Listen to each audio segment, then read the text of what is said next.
예, 조금 전에 보도해드린 내용, 최영미 시인의 작년 말에 발표했던 시가 요즘 다시 조명을 받고 있다. 다시 말하면 이제 미투 운동이 또 한 번 우리 문화계로 재점화되는 것이 아니냐 하는 내용을 보도해드렸습니다. 여전히 우리에게는 서른 잔치는 끝났다는 시로 기억되는 시인이기도 하시죠. 최영미 시인을 잠깐 스튜디오에 모셨습니다. 어려운 걸음 해주셨습니다. 네, 안녕하세요. 예. 오늘 사실 이 내용이 다시 좀 이렇게 재조명을 받으면서 무엇일까 이렇게 좀 고민을 했습니다. 나와주실지 몰라서. 근데 아무튼 좀 늦게라도 저희들이 좀 연락을 드렸고 그래서 오늘 좀 급하게 좀 오시느라고. 네, 저도 고민 많이 했습니다. 출연해야 예. 하는 게 좋을지 안 하는 게 좋을지. 예. 네. 그 편안하게 그냥 말씀해 주시면 좋을 것 같습니다. 내용 자체는 사실 편안한 내용이 아니긴 하지만 부탁은 그냥 이렇게 드립니다. 그 시 괴물이 오늘 굉장히 많은 분들의 입길에 오르내렸습니다. 이런 풍자시라고 표현을 하셨으니까요. 그 시를 발표하시게 된 배경은 뭘까요? 작년 가을쯤이었어요. 예. 9월 1경이었던 것 같은데 그 황해문화라는 문예 잡지사로부터 시청탁을 받았어요. 예. 근데 제가 그게 정말 아주 오랜만에 받은 시청탁이에요. 거의 몇 년 만에. 최근 10년간 저한테 메이저 문학 잡지로부터 시청탁을 제가 거의 못 받았던 상태였거든요. 예. 그래서 굉장히 반가웠고 시를 써야 되는데 문제는 거기서 저한테 주제를 한정해 줬어요. 즉 페미니즘 특집이니까 페미니즘과 관련된 시를 써달라. 그래서 제가 좀 고민했죠. 어떤 시를 써야 되나 고민하다가 내가 이 문제를 건드리지 않으면 내가 작가가 아니다. 예. 내가 정말 가장 중요한 한국 문단의 가장 중요한 문제를 내가 써야겠다 생각했습니다. 예. 그래서 이 괴물이라는 시가 나왔는데 사실 그 시 안에서 묘사된 것이 바로 이제 성폭력 문제. 근데 사실 그 내용을 보면 이제 누군지 충분히 짐작할 만한 그런 사람이 등장하기 때문에 그래서 더 이제 좀 오늘 논란이 된 것 같습니다. 그래서 이 시를 단지 풍자시로만 볼 수 있느냐 하는 이견도 있습니다.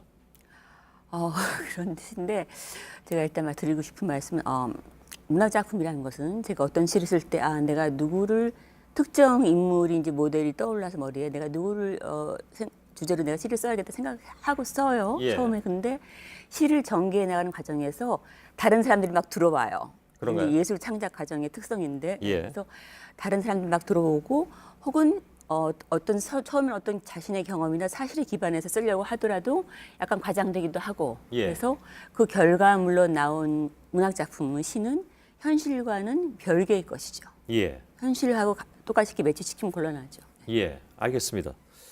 근데 아무튼 오늘 그 당사자로 지목된 원로 시인의 반응도 나왔습니다.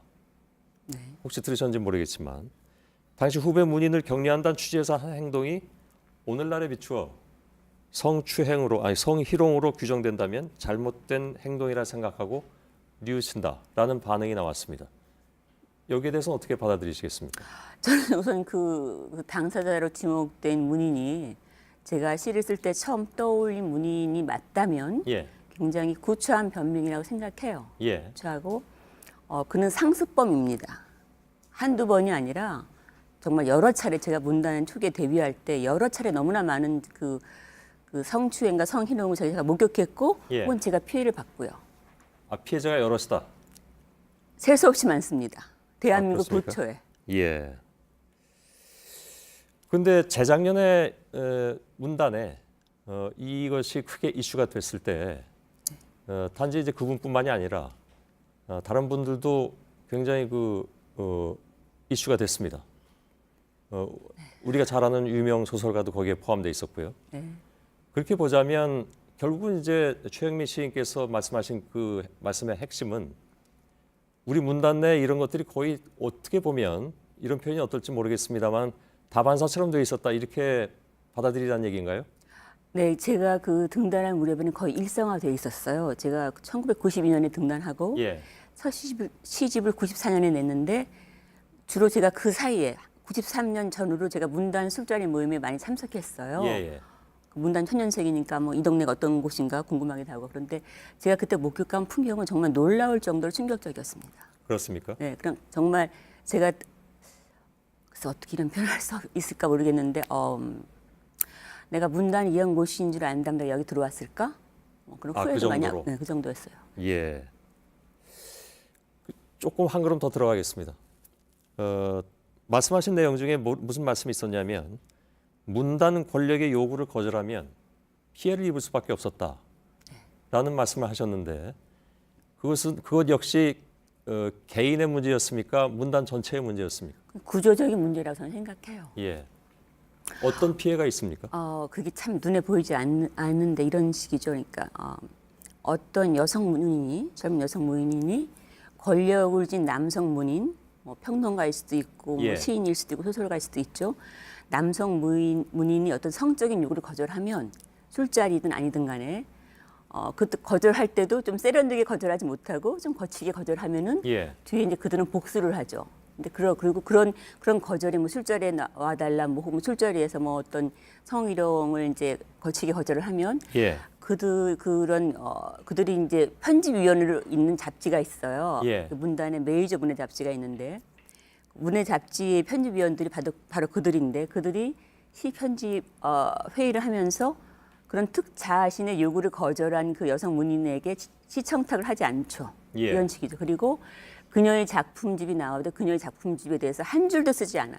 그리고 그녀가 나중에 어떤 작품집을 내고 싶어서 그 메이저 문학 잡지를 내는 출판사에 원고를 보내요. 시집 원고나 하고 소설 원고를 보낼 때 그 원고가 채택되지 않아요. 예. 그런데 문제는 그들의 어떤 그런 그녀들의 피해가 입증할 수도 없고 예. 왜냐하면 그들은 이 작품이 좋지 않아서 우리가 거절한 거야 이렇게 말하거든요. 대부분 경우에는. 예. 그러면 그녀는 어디다가 하소연할 데도 없죠.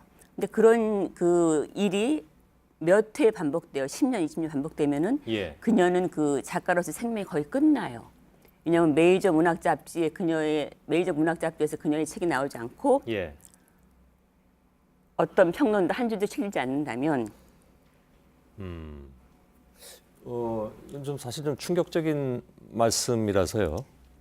아까 저하고 처음에 말씀을 시작하실 때 작년에 그 괴물이라는 시를 청탁받았을 때 출판사로부터 그것이 굉장히 오랜만의 일이었다라고 굉장히 오랜만이었어요. 아주 오랜만이었어요. 예. 그럼 혹시 그렇게 오랜만에 청탁을 받은 이유가 그 과거의 어느 시점에서 최영민 시인께서 어떤 요구인가를 거절했기 때문에 그래서 그런 오랜 세월 동안 시를 못 쓰셨던 건가요? 관계가 있다고 생각해요. 그리고 제가 거절했던 그 요구는 한두 개가 아니고 한두 문인이 아니에요. 제가 문단에 처음 나왔을 때 제 나이가 30대 초반이었어요. 예, 젊고. 그때 제가 문단 술자리에서 저에게 성희롱을 하거나 추행이라고 하나요? 예, 예. 행동을 한 사람은 한두 명이 아니라 수십 명이었어요. 이게 성희롱, 성추행 모두 성폭력의 범주 그렇죠. 안에 들어가는. 한두 명이 아니고 글쎄. 그리고 그런 그 문화를 방조하는 분위기, 묵인하는 분위기였고 자리에서. 예. 그래서 제가 만일에 그러니까 제가 그들의 어떤 성적인 요구를 거절해서 그들이 나한테 복수를 한다면 그들은 한두 명이 아니고 예. 아주 여러 명이라는 거죠. 예. 근데 사실 예를 들면 저희들이 이제 서지현 검사를 인터뷰하긴 했습니다만 검찰 조직이라는 것은 아까 말씀하신 그 표현을 따르자면 그 복수가 예를 들어 인사를 통해서 나타난다라든가 그 본인이 일정 부분 증명할 수 있는 범위 내에서 일어날 가능성이 있을 수 있잖아요, 그죠? 그렇죠. 다른 분야의 경우에. 조직의 문제니까 조직이 세계될 수가 있죠. 예, 예. 서류상 남아있고 예. 증거가. 근데 그렇지만 문단은 그게 불가능하죠. 예, 그냥 일단 문학 작품의 그 수준이라는 것을 우리가 객관적으로 점수를 매길 수가 없어요. 예. 그래서 뭐 다른 상품들은 다 가격이 있죠. 뭐 비싼 자동차가 싼 자동차보다 더 좋다는 것을 모든 사람이 알아요. 하지만 예. 문학 작품의 가격은 사실은 소위 문단의 전문가라는 사람들, 평론가나 그런 그 중견 그 문인들이 추천사를 써주거나 뭐 책이 나왔을 때 뭐 설평을 써주거나 하는 식으로 값이 매겨지는 거죠. 그런데 예. 어떤 특정 여성 문인이 그 수많은 그런 권력을 쥔 남성 문인들로부터 요구를 거절하고 예. 그것도 그냥 부드럽게 거절하면 적이 되지 않은데 좀 이 여자가 세련되지 못해서 좀 거칠게 거절하면은 그들은 상처를 받죠. 예. 상처를 받으면 복수를 하죠. 그렇게 표현을 하셨지만 그러한 거절이 세련될 필요는 사실은 없는 거죠. 원론적으로 보자면. 그러니 제가 세상을 살아보니까 예. 거절할 때는 옛날에 그 김소월 시인의 시가 있어요. 그 나는 세상 모르고 살았노라. 예. 그 시에도 이런 표현이 나와요. 내가 부드럽게 거절하는 법만 알았더라면 예. 차라리 세상 모르고 살겠노라. 뭐 이런 표현이 있는데 예. 부드럽게 거절하는 것이 상대를 덜 상처받게 하죠. 예, 그건 저도 알지만 일단 이런 문제에 있어서는 원론적으로는 그런 상대들에게 과연 세련되게 거절할 필요가 있겠느냐라는 생각도 동시에 그렇죠. 또 들기도 그리고 해서 그런 여유도 없어요. 그냥 노라고 말하죠. 누가 예. 내 몸을 만지려고 할 때 내가 뭐 어떻게 부드럽게 나올 수 있겠어요? 그냥 예. 싫어요라든가 뭐 거칠게 손을 이렇게 밀든가 그러죠. 예. 어쨌든 어떤 형태로 거절을 하든지 간에 그렇게 표현하신 대로 복수가 이루어진다. 이루어지죠. 굉장히 사례가 많습니까? 아주 많습니다. 다 일일이 말하기 어려울 일일이 정도. 제가 말할 수가 없고 그렇게 해서 실제로 문단에서 인정받지 못하고 결국 문단에서 자기의 위치를 점하지 못했던 그런 여성 피해자들이 아주 많고요. 예. 특히 그 독신의 젊은 여성들이 타겟이에요. 예. 문단에 처음 데뷔한 독신의 젊은 여성들이 그들의 타겟이죠 주로. 예. 그 문단 구조상 참 거절하기 어려운. 거절하면은 바로 피해가고 예를 들면 어떤 여성문이 그걸 문제화해 그런 성추행 당한 거를 그러면 그 여성문의는 나중에 어떤 문학상을 탈 때 문학상 후보에 오르지도 못하고 예. 일단 후보 그 전에 일단 평론을 하고 이렇게 인구 회자되고 또 대부분 문학 담당 기자들도 책임이 있다고 저는 생각을 해요. 예.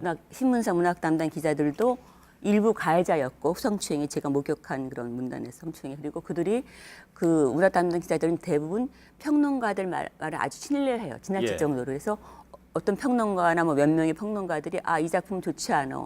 그러면 그냥 그들은 그걸 무시하는 거죠. 같이. 예. 평론가 기자들도 마찬가지로. 아까 말씀하신 대로 구조적인 문제인 것 같습니다. 그것이 사실이라면. 근데 2016년 가을에 이 문제가 불거진 바가 있습니다. 물론 그것을 제대로 담아내지 못했던 언론에 대한 반성도 하고는 있습니다만 그때 짤막하게 좀 마지막 말씀 좀 듣고 싶은데 그 이후로는 별로 변화의 조짐이 없었다고 보십니까? 제가 사실 문단을 떠나서 잘 모르고요. 저는 예. 제가 40살 무렵에 그런 어떤 문단의 풍토의 환멸을 느껴서 예. 제가 강원도 춘천으로 이사 가면서 예. 문단 사교계를 사실 떠났어요. 예. 그 이후엔 제가 거의 문단 사교계 일을 몰라요. 술자리에 간 적도 없고 알겠습니다. 잘 부르지도 않고 그들도. 예. 그래서 제가 답변할 문제가 아니라 생각합니다. 알겠습니다. 아시는 범위 내에서만 답변하시면 되는 거니까요. 예. 알겠습니다. 오늘 저도 좀 놀랄만한 얘기 너무 많이 들어서 우리 시청자 여러분께서 어떻게 받아들이셨는지 모르겠는데 어려운 걸음 해주셔서 고맙습니다. 최영미 시인이었습니다. 고맙습니다. 네, 감사합니다. 예.